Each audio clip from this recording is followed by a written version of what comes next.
របៀបប្រើប្រាស់កាលលើ présent នៃភាសាបារាំងជាភាសាខ្មែរការប្រើប្រាស់របស់វាចំណងធំៗមាន6មានដូចជាទី1នោះគឺ action en cours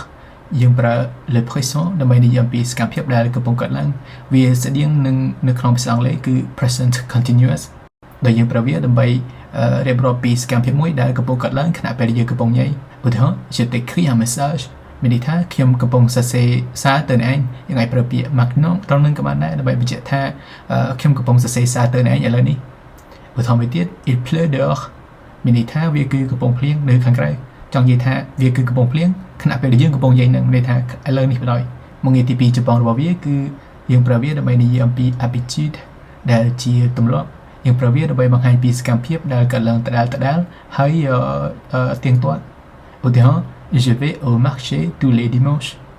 មានន័យថាខ្ញុំទៅផ្សារជារៀងរាល់ថ្ងៃអាទិត្យមានន័យថារាល់ថ្ងៃអាទិត្យគឺដឹងតែយើងទៅផ្សារវាគឺជាទម្លាប់របស់យើងវាកើតឡើងដដែលរាល់ថ្ងៃអាទិត្យឧទាហរណ៍មួយទៀត elle lit avant de dormir មានន័យថានាងអានសៀវភៅមុនពេលនាងចូលគេងមានន័យថារាល់ពេលមុនចូលគេងគឺដឹងតែនាងអានសៀវភៅនោះ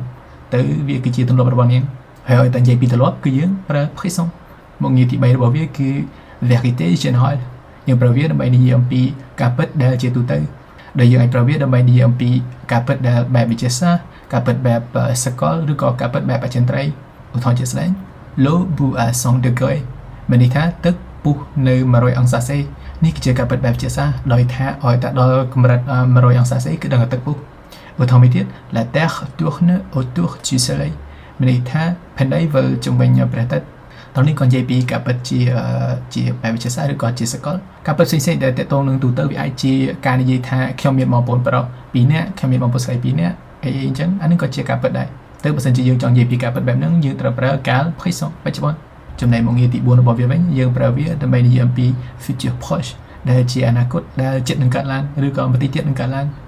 ដោយយើងប្រើវាដើម្បីប្រកាសពីសកម្មភាពដែលជិតនឹងកើតឡើងឬក៏សកម្មភាពដែលបានគ្រោងទុកមុនឧទាហរណ៍ជាក់ស្ដែង demain je passe mon examen មានន័យថាថ្ងៃស្អែកខ្ញុំនឹងប្រឡងនៅត្រង់នោះយើងប្រើការ présent ដើម្បីនិយាយពីសកម្មភាពដែលបានគ្រោងទុកមុនហើយមានន័យថាខាងសាលាគេកំណត់ថាថ្ងៃស្អែកគឺកូនសិស្សត្រូវតែទៅប្រឡងទៅយើងប្រើ présent ដើម្បីនិយាយបែបជាអនាគតដែរតែអនាគតដែលបានគ្រោងទុកឧទាហរណ៍មួយទៀត la conférence commence à 18h មានន័យថាការប្រជុំនឹងចាប់ផ្ដើមនៅម៉ោង6ត្រង់នេះគឺជាសកម្មភាពដែលបានកំណត់ឬក៏កម្រងទុកមុនដែរដោយទាក់ទងនឹងការប្រជុំនិងការប្រឡងជាធម្មតាយើងមិនកំណត់ទុកមុនថាធ្វើឡើងនៅម៉ោងណាឬក៏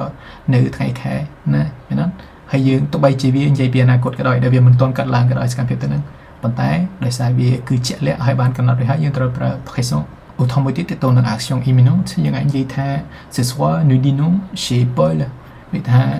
ល្ងាចនេះពួកយើងនឹងញ៉ាំអីនៅ Paul អានេះគឺវានឹងកើតឡើងឆាប់ៗដែរប៉ុន្តែវាក៏ស្តៀងនឹងការកំណត់ទុកមុនដែរដែលយើងច្បាស់ជាបានប្រាប់ពលរយៈឲ្យថាយើងនឹងទៅញ៉ាំអីនៅផ្ទះគាត់មុខងារទី5របស់វាយើងប្រើការ présent ដើម្បីនិយាយអំពី commentaire ឬក៏ expression personnelle មានន័យថាការអធិប្បាយឬក៏ការបង្ហាញឬការបញ្ចេញយោបល់បែបផ្ទាល់ខ្លួនដែលយើងប្រើវាដើម្បីបង្ហាញពី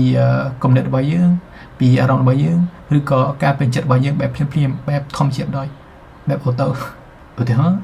je trouve ce film magnifique មានន័យថាខ្ញុំគិតថារឿងហ្នឹងគឺអស្ចារ្យខ្លាំងឬក៏អស្មើខ្លាំងឧទាហរណ៍មួយទៀត j'adore ce gâteau មានន័យថាខ្ញុំចូលចិត្តនំខេកហ្នឹងនេះគឺជាការបញ្ចេញពីយោបល់របស់យើងឬក៏អារម្មណ៍របស់យើងបែបភ្លាមៗបណ្ដោយដោយបែបប្រតិកម្មទៅនឹងអ្វីដែលកំពុងកើតឡើងចំណែកមុខងារចុងក្រោយរបស់ការ présent គឺយើងប្រើវាដើម្បីធ្វើការ narration ដែលជាការពិពណ៌នាការរាយរាប់ឬក៏ការនិទានរឿងប្រាប់នរណាម្នាក់ដោយត្រង់នេះយើងដាក់ថាយើងប្រើវាដើម្បីនិទានពីព្រឹត្តិការណ៍អតីតកាលហាក់បីដូចជាវាកំពុងកើតឡើងឥឡូវនេះបណ្ដោយមានន័យថាយើងប្រើកាលបច្ចុប្បន្នកាលដើម្បីនិយាយពីអតីតកាលដើម្បីធ្វើឲ្យអ្នកដែលកំពុងអាននឹងឬក៏អ្នកដែលកំពុងស្ដាប់យើងនឹងមានអារម្មណ៍ថាសកម្មភាពនឹងគឺកំពុងកើតឡើងហើយធ្វើគេមានអារម្មណ៍ប្រតិកម្មទៅនឹងអ្វីដែលយើងកំពុងនិយាយដោយគេគិតថារឿងនឹងកំពុងកើតឡើងមែនទែនឧទាហរណ៍មួយទៅនឹងរឿង Blanche Neige ឬក៏ Snow White ជាភាសាអង់គ្លេសឬក៏ព្រះនាងព្រាសជាភាសាខ្មែរ Blanche Neige marche dans la forêt sombre le cœur battant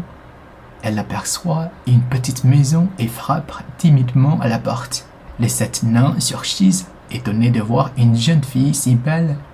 la reine de son côté consulte son miroir et s'emporte de jalousie Déjà, elle prépare le piège qui doit anéantir l'innocente princesse. មានន័យថាព្រះនាងប្រសាកំពុងដើរនៅក្នុងព្រៃងឹតជាមួយនឹងបេះដូងដែលកំពុងលុបឌុដាក់នាងបានឃើញផ្ទះតូចមួយហើយបានគោះទ្វារយ៉ាងតិចតិចឬយ៉ាងអៀនព្រៀនត្រង់ហ្នឹងយ៉ាងតិចតិច Les sept nains surgissent